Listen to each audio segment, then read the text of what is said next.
So here we have my 2023 KTM 890 SMT. This is the standard little fly screen, but unfortunately it doesn't really give a lot of protection. It does look cool, I'll admit, but protection wise, if you want to go touring or something like that, or even just riding around generally, it doesn't give a lot. So I swapped mine already, but I wanted to just do a little video to show you how easy it is to swap it.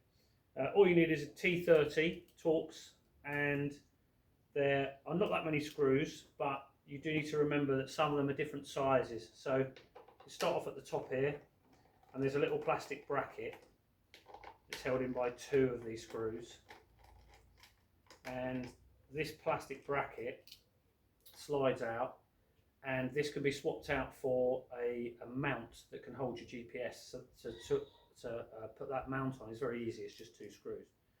So I think it's worth, when you're doing these kind of things, just to pop those screws in there so we don't lose them. Put them to one side. Next we're going to do these two on the sides. There's one this side and the same on the other.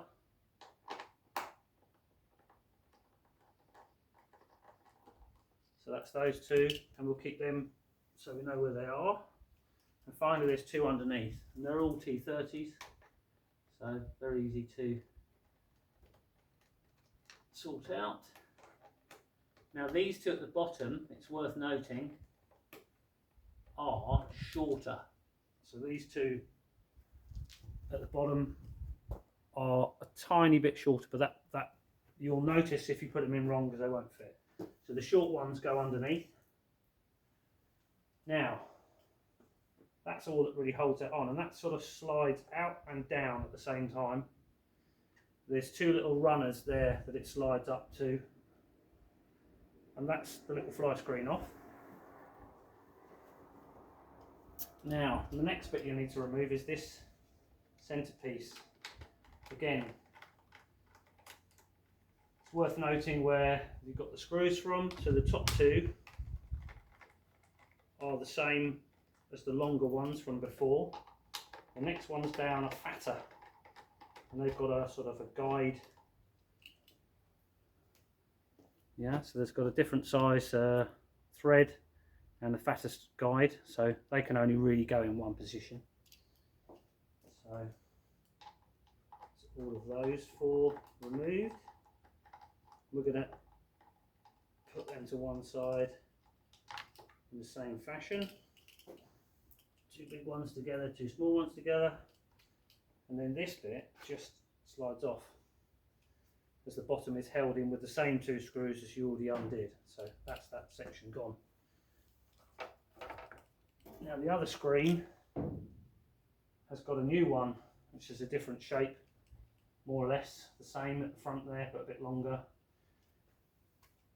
And to install that, it's the same process in reverse. So she just slips on into place.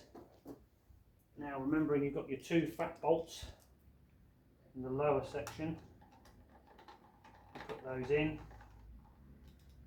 1 and 2.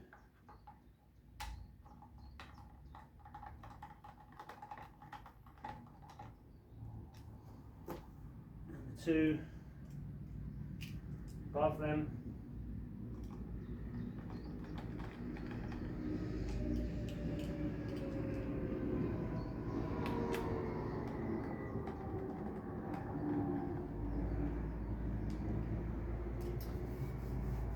So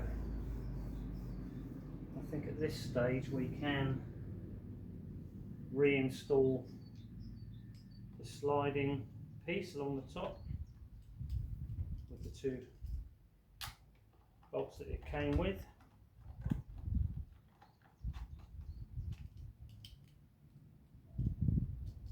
It's all very easy to do. Now new screen, when you get it, there's 6 rubber grommets that you need to push in, which is very easy to do. And then just a matter of lining up the holes, putting your screws in,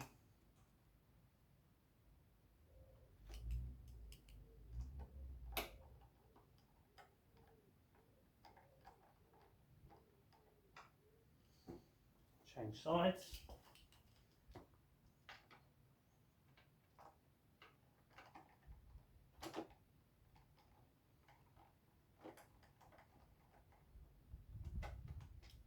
That's one, two. All the bolts that you need are supplied with the screen. I believe I ended up with a couple of left over due to the fact that I removed the original screen and the new one came with extra bolts. So that's the 4 front ones.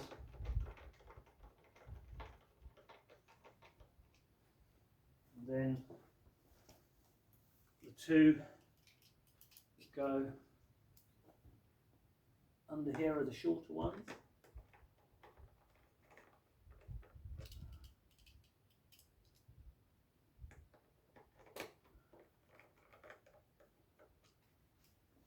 And then finally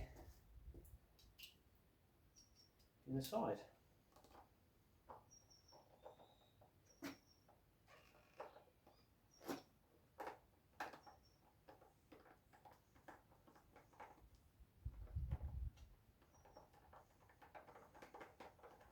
So super easy to install. Not sure how long that took, but it wasn't very long, was it?